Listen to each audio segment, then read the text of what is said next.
सबको सन्मति दे भगवान এই কথা বলার জন্য আরএসএস মহাত্মা গান্ধীকে গুলি করে হত্যা করেছিল। এটাই হচ্ছে কংগ্রেসের অবদান। আজ কলকাতার মুখে বিধান ভবনে আরএসএস এর বিজেপির যে হামলা, এটা নতুন কিছু নয়, এটা নতুন কিছু নয়। ভারতবর্ষের প্রধানমন্ত্রী নরেন্দ্র মোদীর স্বপ্ন কি? নরেন্দ্র মোদীর স্লোগান কি? নরেন্দ্র মোদীর স্লোগান কংগ্রেস মুক্ত ভারত। খেয়াল করে দেখুন, কংগ্রেস মুক্ত ভারত কখন এই কথা বলেনি। টিএমসি মুক্ত ভারত। খেয়াল করে দেখবেন, কংগ্রেস মুক্ত ভারত, টিএমসি মুক্ত ভারত বলেনি।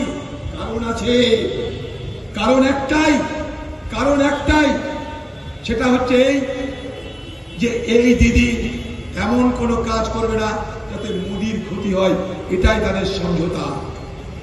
তাই দিদি পশ্চিমবঙ্গের বাইরে যদি কোথাও যায়, কংগ্রেসকে হারাতে যায়, বিজেপিকে হারাতে কোথাও যায়নি। গেছিল গোয়াতে কংগ্রেসকে হারাতে, গেছিল মেঘালয়ে কংগ্রেসকে হারাতে। খেয়াল করে দেখবেন, এই দিদির জন্য ইন্ডিয়া জোট যখন তৈরি হচ্ছিল, এই নীতিশ কুমার ইন্ডিয়া জোটে সামিল হতে হয়নি। এই বাংলার মুখ্যমন্ত্রী মমতা ব্যানার্জির জন্য। ইতিহাসটা দেখবেন, ইতিহাসটা দেখবেন যে চলি কা পিছে কে হ্যায়, দেখার চেষ্টা করবেন। মোদির কাছে আত্মসমর্পণ করে চলা এই বাংলার মুখ্যমন্ত্রী দিদি আজকে তাই তার বিজেপির বিরোধিতা নয়, তাকে রাহুল গান্ধীর কংগ্রেস এবং পশ্চিমবঙ্গে ধর্মনিরপেক্ষ শক্তিকে খতম করা তার লক্ষ্য।